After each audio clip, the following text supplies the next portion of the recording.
بسم اللہ الرحمن الرحیم۔ السلام علیکم ورحمۃ اللہ وبرکاتہ۔ عزیز طلباء و طالبات، میں ہوں آپ کا ٹیچر محمد شاہد، اور میں آپ کو superior learning management system Chunda campus میں خوش آمدید کہتا ہوں۔ آج ہم پڑھیں گے اسلامیات سال اول، دوسرا باب، لیکچر نمبر 9، جس کا عنوان ہے عدل و انصاف۔ سب سے پہلے عدل کا لغوی معنی۔ عدل عربی زبان کا لفظ ہے جس کے لغوی معنی برابر تقسیم کرنا، توازن برقرار رکھنا اور کسی چیز کو اس کے درست مقام پر رکھنا ہے۔ اور عدل کا اصطلاحی معنی، دین کی اصطلاح میں عدل و انصاف سے مراد تمام افراد معاشرہ کو ان کے جائز حقوق کسی تفریق کے بغیر بخیر و عافیت فراہم کرنا اور حقوق غصب کرنے والوں کو جرم کے مطابق سزا دینا ہے۔ قرآن پاک میں عدل کو بہت زیادہ اہمیت دی گئی ہے، تو آئیں پڑھتے ہیں قرآن پاک کی روشنی میں عدل کی کیا اہمیت ہے۔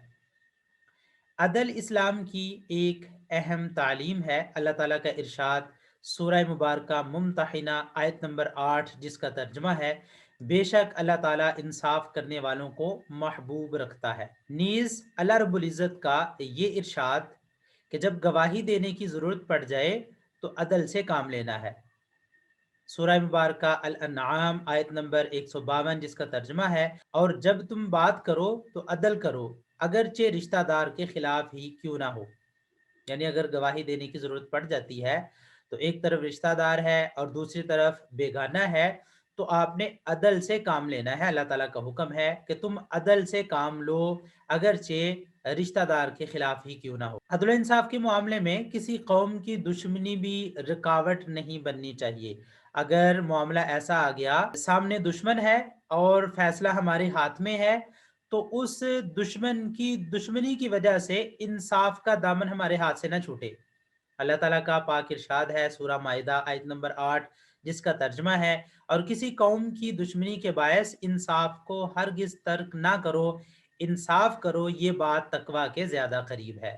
یعنی اپنا ہو یا بیگانہ ہو، اس کے ساتھ عدل سے انصاف سے کام لینا ہے اور اس کے بارے میں عدل ہی کرنا ہے۔ آپ صلی اللہ علیہ وسلم کے ارشادات کی روشنی میں عدل کی کیا اہمیت ہے؟ آپ صلی اللہ علیہ وسلم نے ارشاد فرمایا لوگوں کے ساتھ انصاف کرنا بھی صدقہ ہے۔ تو آپ صلی اللہ علیہ وسلم نے عدل کو صدقہ قرار دیا کہ جس قدر ثواب صدقے کا ہوتا ہے، عدل کرنے کا بھی اس قدر ہی اللہ رب العزت ثواب عطا فرمائیں گے۔ اور عدل کی اہمیت کے پیش نظر جذبات میں آ کر فیصلہ کرنے سے منع کیا گیا۔ آپ صلی اللہ علیہ وسلم نے ارشاد فرمایا کوئی حاکم غصے کی حالت میں دو افراد کے درمیان فیصلہ نہ کرے، کہیں ایسا نہ ہو کہ اس کی غصے کی حالت کی وجہ سے کسی کے ساتھ ظلم اور زیادتی ہو جائے اور عدل کا دامن ہاتھ سے چھوٹ جائے اور بے انصافی ہو جائے۔ اس لیے آپ صلی اللہ علیہ وسلم نے جذبات میں آ کر فیصلہ کرنے سے منع فرمایا۔ قیامت کے دن عدل کرنے والوں کے اعلیٰ درجات ہوں گے۔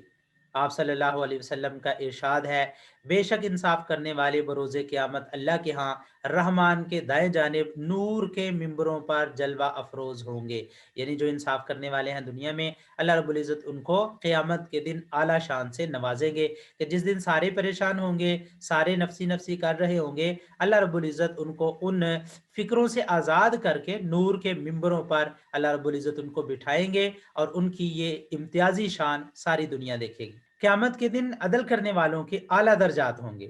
ایک دوسری حدیث میں آپ صلی اللہ علیہ وسلم نے ارشاد فرمایا کہ 7 طرح کے لوگ ایسے ہوں گے جن کو اللہ تعالیٰ اس دن اپنے عرش کا سایہ عطا فرمائیں گے جس دن اس سائے کے سوا کوئی سایہ نہ ہوگا۔ ان میں سے ایک آدمی عادل حکمران ہے، منصف حکمران۔ اللہ رب العزت اس کو اس امتیازی شان سے نوازیں گے کہ اس نے دنیا میں عدل قائم کیا تھا۔ اسلام کا تصور عدل کیا ہے؟ دین اسلام کی برکت سے دنیا عدل و انصاف کے حقیقی تصور سے آشنا ہوئی، جس کی نظر میں آقا، غلام، امیر، غریب اور سیاہ و سفید کا کوئی فرق نہیں، دنیا انصاف کے اعلیٰ معیار سے آشنا ہوئی جس نے رنگ و نسل اور قوم و وطن کے تمام امتیازات کو مٹا کر رکھ دیا۔ ناانصافی کی بنا پر انسانوں کے مختلف طبقوں اور گروہوں کے درمیان بغض و عناد کی دیوار کھڑی ہو گئی تھی۔ اسلام کے تصور عدل نے اسے گرا کر تمام انسانوں کو محبت اور اخوت کے اعلیٰ معیار سے آشنا کر دیا۔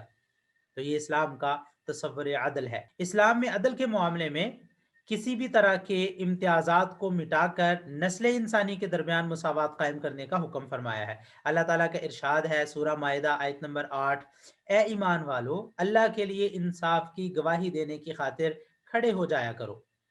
یعنی جہاں پہ گواہی کی ضرورت پڑے تو سچی گواہی، انصاف کی گواہی دینے کے لیے اللہ رب العزت کا حکم ہے کہ کھڑے ہو جاؤ اور انصاف کی سچی گواہی دو۔ عدل و انصاف کا تقاضا کیا ہے؟ دین اسلام کی آمد سے قبل دنیا میں ظلم و جبر کا بازار گرم تھا۔ طاقتور لوگ کمزور طبقوں پر ظلم و ستم روا رکھنا اپنا جائز حق سمجھتے تھے۔ اسلام نے سوچ کو بدلا اور حاکم و محکوم دونوں کو عدل و انصاف کے تقاضے پورے کرنے کا حکم فرمایا کہ یہ نہیں جس کے پاس اختیار ہے، جس کے پاس دولت ہے، جس کے پاس حکومت ہے، وہ اپنی مرضی سے جو چاہے کرتا پھرے، ایسا نہیں، بلکہ اسلام نے یہ تصور پیش کیا طاقتور ہو کمزور ہو عدل سے ہی کام لینا ہے، اختیارات ہوں یا نہ ہوں عدل کا دامن ہاتھ سے نہیں چھوڑنا ہے، ہمیشہ عدل سے کام لینا ہے۔ اللہ تعالیٰ کے ارشاد سورہ مبارکہ نساء آیت نمبر 58 جس کا ترجمہ ہے، اور جب تم لوگوں کے درمیان فیصلہ کرو تو عدل سے کام لو۔ عدل کی معاشرتی اہمیت کیا ہے؟ ہر شخص کو اگر اس کا جائز حق آسانی کے ساتھ مل جائے تو معاشرتی امن قائم رہتا ہے۔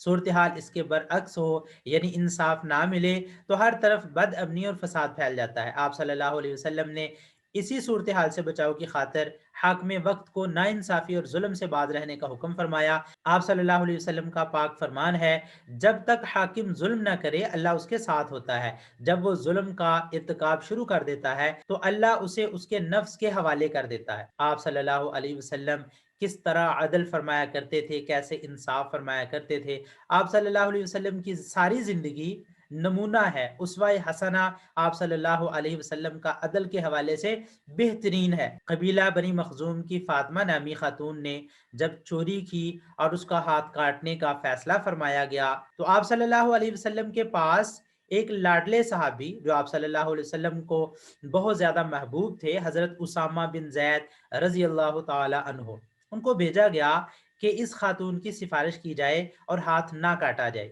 آپ صلی اللہ علیہ وسلم نے عدل کا نمونہ پیش کرتے ہوئے ارشاد فرمایا، اگر میری بیٹی فاطمہ بھی چوری کرتی تو میں اس کا بھی ہاتھ کاٹ دیتا، اور ساتھ یہ فرمایا کہ پہلی امتیں اسی وجہ سے ہلاک اور برباد ہو گئیں کہ جب ان میں سے کوئی بڑا آدمی چوری کرتا، ان میں سے بڑا آدمی جرم کرتا تو اس کو سزا نہ دی جاتی، اور کوئی چھوٹا آدمی جرم کرتا تو اس کو سزا دی جاتی۔ تو یہ آپ صلی اللہ علیہ وسلم نے بہترین عدل کا نمونہ پیش کیا۔ اللہ تعالیٰ کے ہاں سلطان عادل کا مقام کیا ہے؟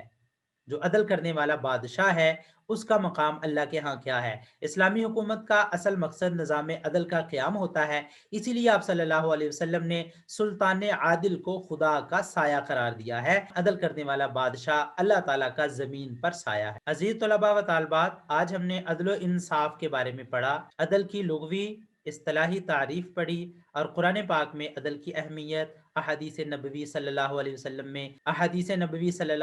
میں عدل کی اہمیت، اور پھر آپ صلی اللہ علیہ وسلم کی زندگی میں عدل کا ایک نمونہ، ایک واقعہ، اور پھر سلطان عادل کے بارے میں آپ صلی اللہ علیہ وسلم کا فرمان کیا ہے، عدل کی معاشرے میں اہمیت کیا ہے، یہ تمام باتیں آج کے سبق میں ہم نے پڑھی۔ اللہ تعالیٰ سے دعا ہے کہ اللہ تعالیٰ ہمیں عدل و انصاف سمجھ کر اپنی زندگی میں اس کو لانے کی توفیق عطا فرمائے۔ اگلا لیکچر لے کر دوبارہ حاضر ہوں گا، تب تک کے لیے اجازت دیجیے۔ اللہ حافظ، السلام علیکم ورحمۃ اللہ وبرکاتہ۔